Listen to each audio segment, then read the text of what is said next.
चर्चा निर्णायक मोड़ पर नहीं पहुंच पाई और उसके बाद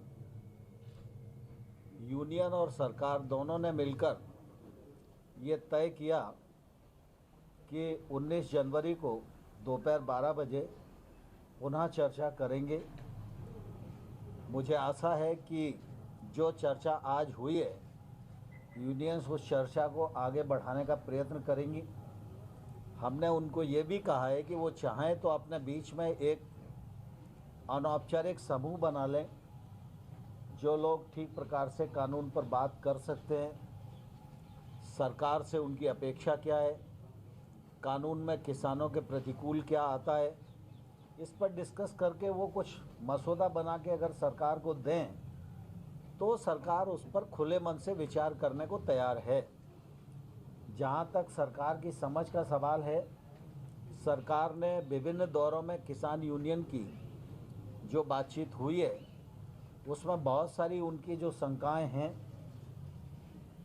उनको पहचान किया है और उन शंकाओं को दूर करने के लिए अपना मत भी व्यक्त किया है और यूनियंस को लिखित प्रस्ताव भी सरकार की ओर से दिया गया है। लेकिन वो प्रस्ताव उन लोगों को मंजूर नहीं था, इसके कारण वार्ता चल रही है और हमारी कोशिश है कि वार्ता के माध्यम से रास्ता निकले और किसान आंदोलन समाप्त हो। किसान सर्दी में बैठे हुए हैं, कोविड का भी संकट है और इसके कारण सरकार को निश्चित रूप से इस बात की चिंता है और इसलिए सरकार खुले मन से और बड़प्पन से लगातार चर्चा कर रही है और मुझे आशा है कि संभवतः हम समाधान की ओर बढ़ सकेंगे। सर, जब सुप्रीम कोर्ट ने ऑलरेडी कमेटी सेटअप किया है, इस तरह का पैरेलल टॉक्स होने का क्या what is the need sir? Supreme court हमारे देश की सर्वोच्च न्यायिक संस्था है। सुप्रीम कोर्ट के प्रति हम सब की प्रतिबद्धता है और आने वाले कल में भी रहेगी, इसमें किसी को कोई शंका नहीं होनी चाहिए। सुप्रीम कोर्ट ने जो निर्णय दिया है उस निर्णय का भारत सरकार स्वागत करती है।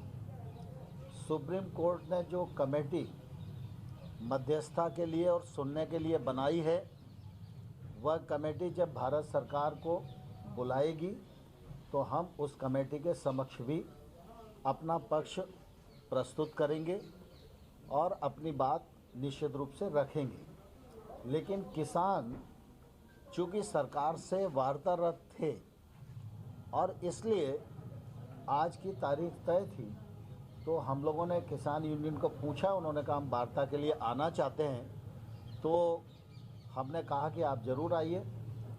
स्वाभाविक रूप से सुप्रीम कोर्ट ने जो कमेटी बनाई है वह कमेटी भी समाधान ढूंढने के लिए है और चर्चा में अनेक स्थानों पर चर्चा होती है, तो हो सकता है किसी चर्चा के माध्यम से कोई रास्ता निकल सके।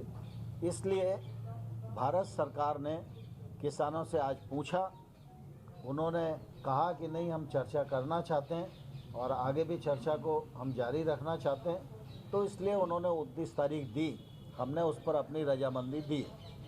सर, कोर्ट में सॉलिसिटर जनरल ने कहा था कि आंदोलन में हमें कुछ अलगाववादी क्या मीटिंग में भी ये बात उठती है कि इस तरह से संगठनों के बीच में ऐसे लोग शामिल हैं जो कि अलगाववादी हैं या जो नहीं चाहते हैं कि कभी बनी रहे, बिगाड़ी जाए या इस्तेमाल किया जाए आंदोलन का? हमारी जानकारी के अनुसार कृषि सुधार बिलों के बारे में 2-3 राज्यों के किसान आंदोलित हैं, वो धरने पर बैठे हुए हैं। उन किसानों के प्रतिनिधि के रूप में कुछ किसान यूनियन सरकार के साथ वार्ता में हैं। सरकार उनको किसानों का प्रतिनिधि मानकर ही वार्ता कर रही है, इसके अतिरिक्त हमने और कुछ सोचा नहीं है। एक सड़क पर भी विरोध हो रहा है, राहुल गांधी जो है वो प्रोटेस्ट कर रहे हैं, मार्च निकाल रहे हैं, राजभवन तक आज गए थे, कह रहे थे कि सरकार जो है वो किसानों की अनदेखी नहीं कर रही है बल्कि उसे खत्म करने की साजिश कर रही है। राहुल गांधी के बयान पर और राहुल गांधी के कृत्य पर पूरी कांग्रेस सिर्फ हंसती है और उनका उपहास उड़ाती है। मैं आपके माध्यम से राहुल गांधी को कहना चाहता हूं कि 2019 में कांग्रेस पार्टी के मैनिफेस्टो में ये रिफॉर्म वो करेंगे, यह वायदा उन्होंने लिखित में किया था। अगर उनको याद न हो तो वो अपना मैनिफेस्टो उठाकर दोबारा से पढ़ लें। अगर उस मैनिफेस्टो में इस बात का उल्लेख है तो राहुल गांधी जी और सोनिया गांधी जी को इसी प्रकार से भारत की प्रेस के सामने आना चाहिए और यह स्वीकार करना चाहिए कि वो उस समय झूठ बोल रहे थे या आज झूठ बोल रहे हैं। सर, जब सरकार सुप्रीम कोर्ट अपॉइंटेड पैनल के सामने जाकर अपने पक्ष रखने की बात कर रही है, बट फार्मर्स वहाँ पे जाने के लिए तैयार नहीं है, तो कैसे हल निकले?